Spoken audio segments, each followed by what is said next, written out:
You're listening to Let's Talk a Little Shop with me, Stephanie Baringhaley, your professional podcasting resource for staying on trend and connecting you to the news that matters in the retail world. Let's talk a little shop. Hello and welcome to another episode of Let's Talk a Little Shop. I'm your host, Stephanie Baringhaley, and joining us today is no stranger to the trade show and retail space.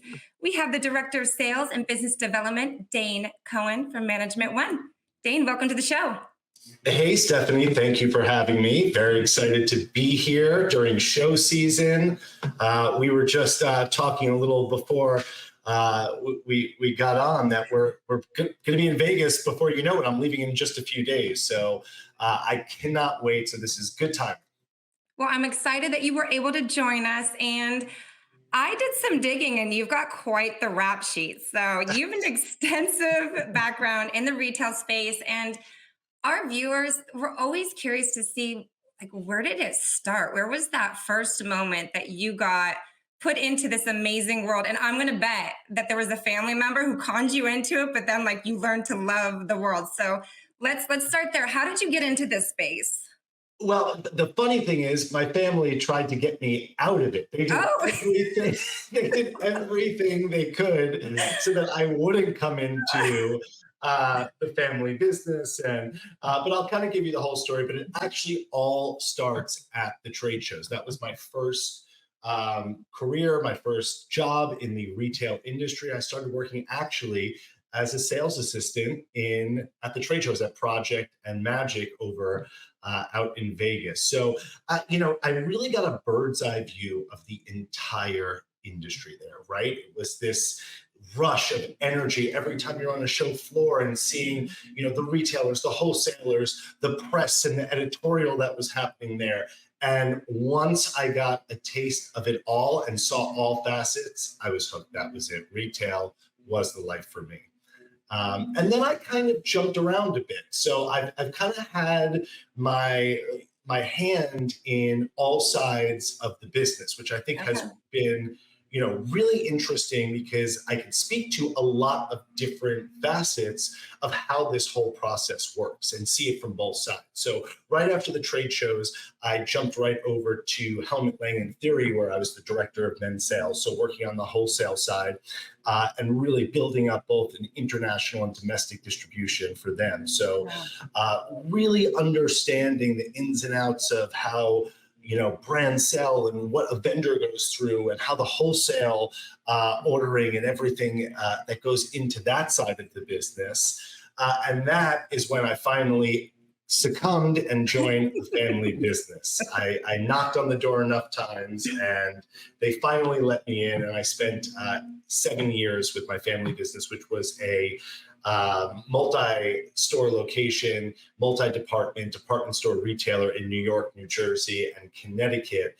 And that was an experience, right? If you want to talk about boots on the ground, getting your hands dirty, whether it be going out to the markets and buying, selling on the floor, unpacking merchandise, receiving, you name it, I was doing it. And, So when I'm speaking now and I get to connect with retailers, there's a special place in my heart for independent retailers, family-owned businesses. That's what I grew up in. I helped my family, continue to build the business. And so that's where my heart and my passion is, which finally brings me to Management One. And what we're doing here is we do open to buy and inventory planning for independent retailers. And we were a client before I came and joined the company. So it is just so incredible being able to work one-on-one with independent retailers across the country and really help talk about this topic that seems to be nobody likes to talk about open to buy planning, but I always say, everyone likes to talk about cash. Everyone wants more cash in their business. So I'm here to spread the gospel and so excited to be talking. Oh, I love it. So I was not as lucky as you in terms of family members. My sister conned me in. I was a nanny. And then one day she was like, hey, you got to come over to this show. It's called Magic. And you can sell booth space. And of course I got involved in it and I loved it. Like I was so hooked because I never got to sell anything from a storefront, but we got to work with people, and their business depended on being at a trade show, being able to show their product and meet with buyers from around the world. So your family gets the props. And in terms of Management One, first off, props to your marketing team, because I see so much good stuff, come up on LinkedIn and social media. And what I love is today I saw they did a little corp and it said that this is your motto, right? Onward and upwards. And it really stressed that you guys are there for independent retailers to lean in and to constantly learn, because everything is always changing. So tell me a little bit more in terms of Management One. Who are the people that you're working with? Who are these independent retailers, and what's the current state of the marketplace for them right now? Okay, so that's a great question. And the onwards and upwards, it really comes from the thought process of we are always trying to take the optimistic approach when it comes to business. Now, that doesn't mean we just view everything through rose-colored glasses, but we believe in playing offense when it comes to being a buyer and being a merchant. Right? Which means that you are out there actively trying to grow your business and looking for the opportunities to do so. I think so many retailers often come from a place of reactivity and defensive buying, right? They're constantly trying to almost avoid failure rather than really attack success. So that's where the onwards and upwards comes from. And like I was saying before, we really work with a large slice of independent retailers across North America, and it really runs the gamut. Now, a majority of our business is in the apparel and shoe verticals, but we work with pet stores, hardware stores, furniture stores, home decor, gift. So we really have a wide breadth of retailers, and it gives us an opportunity to really see what the state of independent retail is, right? And so often, this is one of the most fascinating things, I think, when you're a business owner, right? Mm-hmm. You're constantly out there and you're looking for sources of information, right? How do I learn about this industry? How do I get more information, get better educated, see what's going on? And so much in retail, in terms of reporting, is all based on big box stores, right? So you're reading maybe WWD or Business Insider, right? Whatever you're reading usually centers upon numbers and metrics pertaining to Amazon and Walmart and Target, and independent retail behaves nothing like that. Yeah. Nothing like that, right? We have, we have a lot to learn from them, but we have sometimes very little in common. So really, where does the state of independent retail lie? And I think that that's a much different conversation. Yeah. And so one of the things that we're really seeing right now, and it kind of goes back to optimism, is that the industry as a whole is still in growth mode, right? It may not be pacing as fast as it was, obviously, with that post-pandemic boom, right? That was a huge variance in, low to high, right? And so that pace of rebound is something that we are unlikely to see in the next decades, right? Knock on wood, hopefully we don't see anything that dramatic. But we are seeing growth right now. And I think it's hard to, process that, because there feels to be a little doom and gloom in the air, right? And so this is one of the important lessons that we try to really work with our retailers and just with the general community, is that you have to be making data-driven decisions, right? Yes. Because if we were all making decisions a year ago based on being in a recession right now, we would have made some harsh decisions for our business that wouldn't have come to fruition. So I'm not trying to sell maybe the lived experience of people right now. Of course, there are some communities that are getting hit a little harder by inflation than others. Of course, there's some areas of concern within the economy, but the general state of retail, and specifically independent retail, right now is one of growth. Which I love, and it's so interesting. So when you look at news articles, right, you see that off price is a huge thing that's going on in the market right now, because consumers are stretched thin in terms of their dollars. And so they're really looking at a Dollar Tree. They're looking at an Ollie's Bargain Shop But then there's also this opportunity to buy where the brick and mortar, the independent retailer can make experiences so curated and so unique that they can drive that whatever cash flow is still available for those consumers to be spent in that store. So for our audience, I want to talk a little bit about how important inventory is, store experiences, and having that cash flow so that when you do go to a trade show, you can piece everything together and make the right choices and not just based on emotion, but smart buying decisions. So walk us through that. Okay, so let's start with inventory, right? And like I was saying before, not everyone loves to talk about inventory planning. It's not the sexy of topics. I know, I get it, trust me. But it is one of, if not the most important thing you can do to set yourself up and your business up for financial success. And here's why. It's a very simple fact, right? In retail, inventory will always be the largest cash investment in your business. It is where most of your dollars are going. So we all know this as a retailer, right? We are in a continuous cycle of doing sales and then going back out and buying goods. So you're always stretched for cash, right? Because you're in this great selling season and everything's going great. And then you have to go right back out there and invest it right back into new inventory.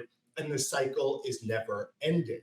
So the idea that you should have guardrails and controls and understanding and a budget surrounding your inventory purchases, when you say it on paper, it's a no-brainer. Putting that into practice is a lot more difficult and nuanced than I know that. But the simple fact is that more than 50% of your cash is going back into inventory. Usually for a retailer, it's about 52%. Wow. So getting this tight and getting this right is one of, if not the most important metric of success in your business. And you talked about cash flow, right? And that's so important because, one of the questions I get is, Dane, a lot of the things you say sound so great. And I want to buy fresh merchandise and I want to go out there and I want to be investing, but I don't have the cash to do it. And there's two reasons usually why we see this happening with retailers, right? One, they're just overbuying, right? They're going out and they don't have a budget. They're kind of winging it is probably the most common thing I hear when it comes to buying. I'm winging it a bit. Some are better than others at winging it. Some have that great intuition. Some of them have been doing this for 20 years, so they just, kind of know how much they need. But a lot of people are going out winging it, ending up with too much inventory and bringing it in at the wrong times. Yep. Right? So those are the two big factors of good inventory budgeting. How much do you really need and when do you need to land those goods? And that is going to make all the difference when it comes to your cash flow, right? If you're not stocking up as high in areas that you didn't really need it, you have more available cash on hand, right? Yep. And if you're pacing out your goods so that they're not all front-loaded and landing at one time, again, you'll have more cash on hand to respond to your business instead of just throwing money into the wind. And then finally, my favorite topic, and we could talk about this the rest of the podcast, is we get emotionally attached to merchandise and we let it sit. And when you let merchandise sit month after month after month after month, that is your cash being unproductive right on your very own shelves and racks, right? That is just cash sitting there that is unused and unable to be refocused in more productive areas. So, it all comes down to, are we taking effective markdowns in the areas of the business that are just slow selling or not producing sales? I love that. And data is king right now. And that kind of helps you balance your emotional tendencies where I get it, where it's like, I love this purchase and it's amazing. And then the next day, maybe not. But data is there to help guide you. And I think that's what you guys do really well, is having that understanding of this is what's trending and this is what's selling and making you profits, right? And then this isn't. So when you go out next season, your clientele is telling you they want more of this, and they're not going to buy this other product. So it's a very black and white model of looking to see how they can be profitable when they go to these events, right? Yeah, and we have a good saying that we use: your customer is voting every day with their wallet, right? Yes. So, that's kind of what you were saying. I think just, in a really digestible soundbite, right? Your customer is literally showing you what they like and don't like with their purchasing power. And so I want to be very careful, right? This does not mean that you as a buyer, and more, I'd like to actually say you as a merchant, do not need to have instincts and gut and intuition and a real sense of product, right? There is always going to be the need to take risks and really see something at market and say, I just know that this is going to be a hit. I gotta have this for my business. Or I'm seeing a trend and I'm spotting it early and I want to jump on it. Or I see this up and coming vendor that's new to market and I want to be one of the first to carry them. But we want to take calculated risks. Yes. Right? We want to take managed risks. So one, how much over budget am I really going? Am I going $20,000 over budget, or am I going $50,000 over budget, right? If you don't have a budget to start with, you'll never know. And then second, am I tracking this in season once it lands to see how it actually, my customer responds to it? And are they voting yes or no with it? And that's where the emotion comes in, right? So we go to market and we buy this great new thing and we love it and we're so pumped for it to get into stores, and it just doesn't hit. It happens. It's happened. I've drank one too many glasses of champagne at market and just bought some things. I think we've all been there. That may have been a little questionable. And then, you hold on. And so at a certain point, I think a good buyer, a good merchant, a good entrepreneur knows when to hold them, knows when to fold. That's right. And so this leads me to, it's not a sexy topic, but it's so vital for any business. And that's the ease of distribution and getting these goods into your storefront when you need it, replenishing it. If it's a hot selling item, how quickly can you get it back so that you can keep on that momentum? So something interesting, there was an article recently with Bath and Body Works. And I don't know if you know this, but they did this whole campus that's over in Ohio, and they spent a lot of money in it. But what it did is they're now able to do seasonal goods. They're now able to do less time in terms of distribution, whereas before they were very reliant on their suppliers outside of the US. So this whole USA made and the ease of getting products delivered to your storefronts, are you seeing any chatter on the independent retailer front on that topic? Yeah, and I think that the interesting thing here, and I think how it relates really to trade shows, right? I'm going to bring it back to trade shows. Is I think for a while, and stay with me. I'm gonna come back to it. I'm gonna take the long route around this question. Walk us through. It's all right. I think for a long time there was a feeling that, are the physical trade shows going to disappear, right? I think that was a hot take for a while. There's going to be online marketplaces. Who even needs a trade show? And I think what we've seen post-pandemic is that is not the case. People are coming back to the shows. They want to be in person. They want it to be a place of discovery. They want to be out there in the market, buying, finding new vendors, finding new resources. However, there is also room and need for digital and online marketplaces, right? And so my point being is, if you're diversifying how you're buying and you're diversifying your vendor structure, you need to have those vendors on hand and resources on hand that that you can get product in, out the door in 2 to 3 days from a distributor, right? And so the way that you're going to find that is at a trade show, or maybe there's ATS in an online marketplace that you could order back into. So as a buyer today, as a business owner today, you need to know where your resources are for when you need them, right? So, does that mean that everything in your store has to be USA made and distributed?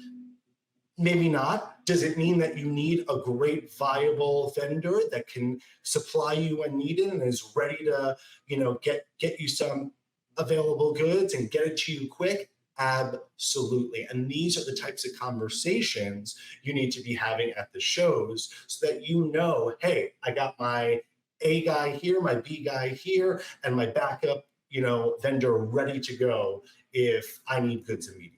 So I think diversifying how you buy, the vendors you're buying from is super important. And I think if we learned anything from, the kind of COVID pandemic, it's that we need to be nimble and on our feet and ready to pivot at any moment's notice. 100%. And so ASD Market Week, we've been around for over 60 years. And what I love is that a lot of our clientele that are exhibitors, they've been in this industry for a long time, and they know, they're so knowledgeable and they're so willing to walk and guide buyers through the process. And so that's a big component too. It's the trust, it's the relationship building of making sure that as a buyer, you understand the exhibiting side and just really knowing each other so that you can lean on each other when you do have to pivot, when you do have to be nimble. So I think you bring up a good point in terms of that relationship and how important that is. Yes. And so this is where being on both sides in the industry has really helped me shape opinions here, right? And you cannot undervalue the importance of relationships in this business. When I was in the wholesale side of things, I worked with every major department store, and I also worked with, independent stores that were doing under $1 million a year in sales, right? And so I had a lot of people knocking on my door for product, right? I would have the head buyer at Bloomingdale's coming to me, and I would also have a guy on Main Street that has a shop, and a woman, in Washington State who has a shop in a small neighborhood coming to me for product. And even though my bosses would have been a lot happier if I got the product immediately back to Bloomingdale's or Barney's, rest in peace, what I did though was, hey, there's a mom and pop shop that I know needs this delivery. And if I could pull some of those goods from my Bloomingdale's order and give it to them, we have a relationship. I know their name. I know their kids. I know their family.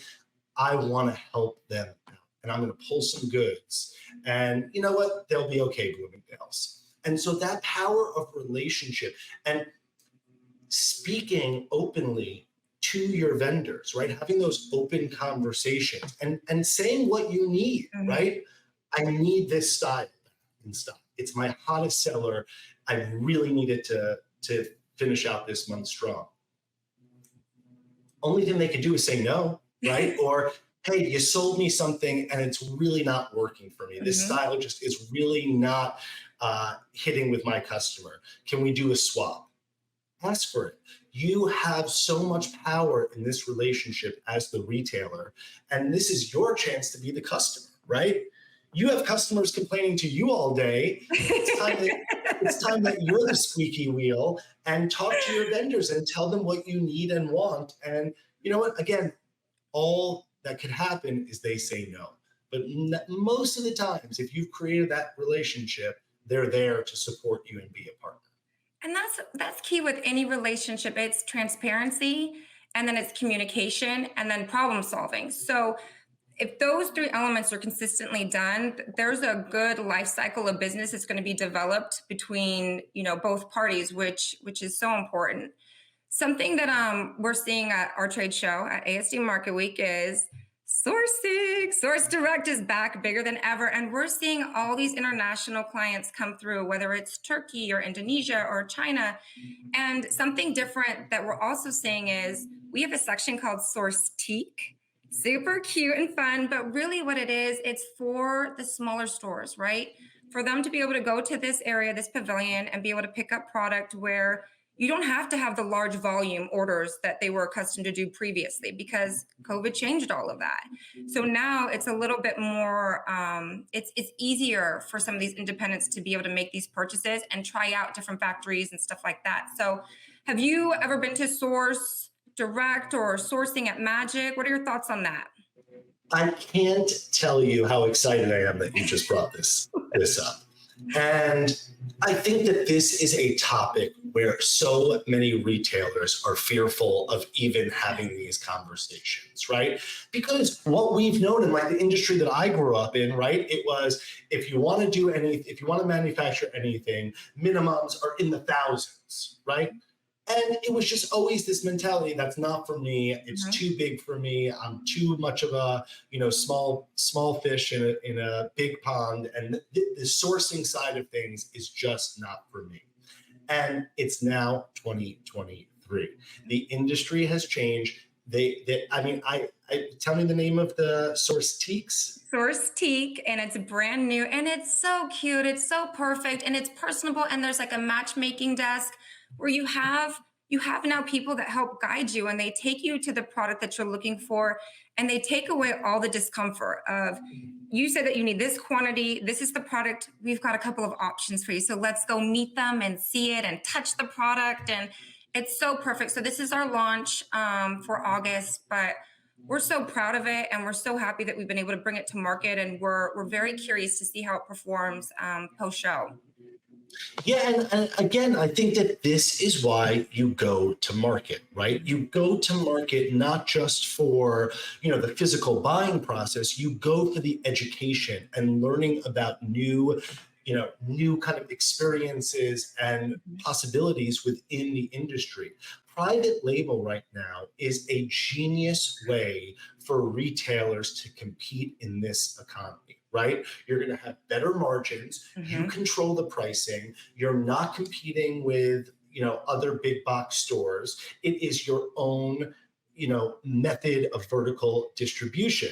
And if you can now do it in a smaller scale where you're not putting that much at risk up front, right? Where, maybe you're taking a chance with a bigger offering, but it's certainly not those thousands of goods that you think you're going to need to get. It is so competitive of an edge to try private label, right? And this is where the data comes in. So understanding what are your best-selling categories, what gets the quickest sell-through. Is it T-shirts? Is it, cut and sew? Is it sweats? Is it knits? And then being able to take that information and go to a sourcing platform and say, hey, you know what? Sweats are flying out. I'm looking to produce it in-house. I want my own label. I want to control my flow of distribution. I want to control my pricing. I want to control my margins. I mean, that for a retailer in today's climate is a game changer. Private label, I just had a conversation with Derek Gaskins from Yesway, and he's in the convenience store space, right? 400 plus stores. If you add all subs, it's like 600 convenience stores total. But we were going over that it doesn't matter what segment of the industry you're in, whether you're retail, whether you're supermarket, convenience stores, everybody is really looking at private label as that one method that they can control costs and profits and have fun with it. They can make it their own brands. Even Target, I mean, they have a whole section of own brands, and they're performing really well because consumers don't care if it's good. They're going to repeat buy. It doesn't need to have a brand name on it. They'll do it. I do it all the time with my kids. I'm like, you don't need that one. Let's try this one. And I don't know if it tastes any different, but we do it. So I think private label, you're so right. Everyone needs to explore that option and start slowly introducing it to their stores because it will build profits. And this is the key in what the big retailers are doing, Amazon, Target. And listen, we have two options. We can sit here and complain about it, or we can start saying, what can I learn from this? And what they're doing is they're taking the data that they're getting for the performance of their vendor-based brands, like their name brands, and they're saying, this performed really well for us. Now we're going to go produce it and create it through our own private label. And In fact, I just suggested that 10 seconds ago, right? You're looking at your categories, right? But we learned that from the bigger brands. Now, Mhm. I think Amazon does it in some, unsavory ways. That's really not great for small businesses. And, there's always going to be a space for name brand vendors, right? That they're not going anywhere. It's a huge part of your business. I don't think a lot of retailers out there are looking to be purely vertical distribution, but what can we pick up? What can we jump on? And what can the data tell us that maybe is a safe space for us to start playing with private label? And so I think that's the lesson we can learn from the big guys on this topic. And I'm so excited to check out SourceTeak, because that seems like it's bridging the gap between the fear of these massive minimums that people are fearful of, and really an area that's dedicated to kind of connecting smaller shops to this kind of resource. Yeah, we're excited. We're going to hold hands, and it's something new. And I think that's the trade shows always introduce new aspects of the business. We really tried to go, okay, 2022 is behind us. We got to move forward, right? So we're gonna try to equip everyone with tools so that they can be successful. So I want to go ahead and wrap this up. Trade shows, you know so much. And we've got about 7,000 new buyers who have never been to a trade show. It's their first time at ASD Market Week, which is a huge show. We take over so many different halls and we have so many product categories, but we've got great guides like the neighborhood guide that tells and walks you through of like what products you can find, who are the OGs that you should check out, and here's some new fresh ones you can try. But what is your take on, if you had to say, here's the top tips for you to go to a trade show and be successful? What are those tips? I'm probably not going to say anything groundbreaking here, but I think that this is the tried and true things that you're going to hear a lot of people say that you really need to take to heart, right? I think a lot of people kind of go into it with, I'm just going to go, I'm going to explore, I'll kind of figure it out. And you have to go to a trade show with a plan. And that plan could look a lot of different ways. What are you going to accomplish there? Are you going to look at available goods, or are you going to do pre-season buys, right? If you're going to look for available goods, what categories do you need immediately landed, right? If you're going for immediate goods, what, are you in need of skirts? Are you in need of candles? What is it, right? Mm-hmm. Don't just go and say, I need merchandise. What type and about how much do you need, right? Do I need $5,000 worth of goods or $10,000 worth of goods? And so going with a plan, am I looking for new vendors, or am I looking to reconnect with vendors I already work with? Having a real understanding and then breaking it up by date. So on day one, I'm going to look to connect and make appointments with the vendors I already work with. On day two is my discovery day. And I'm really going to take that and just walk around and see new brands. And I'm going to budget about, X amount of dollars on new vendors that I want to bring in. And on day three, maybe I'm checking out sourcing because I want to learn more about private label and take in some educational sessions and really have an understanding of what's going on in the market, because I'm in my own store, in my own bubble, almost 365 days a year, and I need to get out there and hear about what's going on so I can see out of my, my little silo of business, because we all get into that where we're just looking through one kind of tunnel vision.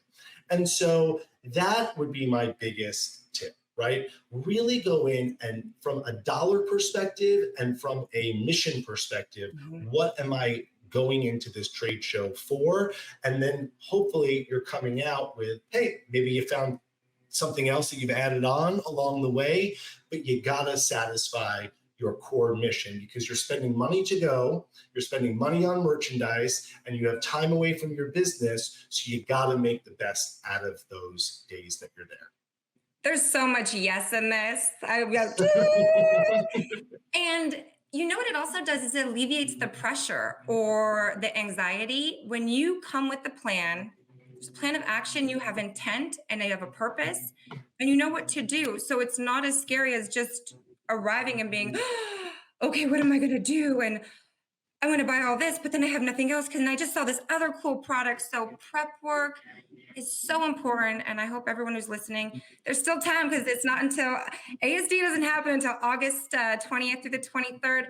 But there's so many other markets out there. You've got Magic, you've got New York Now, you've got Surf Expo coming up. So whatever market you go to, do the prep work. I have one more tip. Oh, okay. Okay. I used to try when I first started to, I went for the outfits and the looks, and I really wanted to kind of put my best foot forward. Comfort is key. Okay. Now I'm in a pair of tennis shoes and I'm walking around and I am in and out and I am on a mission and I am comfortable. That is my new trade vibe. So be comfortable. You're in a locked in Vegas convention center and there's no clocks and no lights. So you better get ready to have a day. It's going to be a day. And I promise you, if you come with like cute shoes, like heels or something, you will sashay and it's not going to be in a good way. You are going to be hurting so bad that you're going to have to spend all your time at the seminars because your feet are going to hurt. So yes, that is so key. Comfort and just so you're equipped for success. So good last tip. But so Dane, if anyone wants to connect you, because Management One is your key to success, they'll help overlook the data and just guide you for better business. So how can people connect with you and reach out so that they can get a consultation and join? Yeah. So, and just really quickly on that, I'm always an advocate of open to buy planning. We're one solution. We're one tool in the toolbox. I'd love to speak to anybody about what we do and how we do it. You can visit us at management-one.com. And if you fill out, there's a form on the website to speak directly to me. And I'd love to hear more about your business. We can look at some numbers, look at some data, and really it's just a conversation. So management-one.com. And I'm so looking forward to this continued partnership. And we both started in the same place, so we have so much in common. It's so great connecting with you and I know you're always in Vegas, so we're just gonna add an extra 2 days because you're gonna come and join us in March. We're gonna figure it out, but you're gonna come. That way we can do some workout sessions and some seminars and all that fun stuff. But I really want to thank you for all your inspiration, your insight. It truly is a delight to have you part of this programming because it really helps our viewers just better understand the markets and trade shows, open to buy and all that stuff. So thank you, Dane, so much for joining us. And until next time. See you in Vegas. Thanks for listening to Let's Talk a Little Shop. For more episodes, be sure to subscribe to this podcast in iTunes, Google Play, Amazon, or Spotify. And you can help us grow our reach by simply giving us a like, share with friends, comment, and of course, we love positive ratings. Till next time, stay on trend.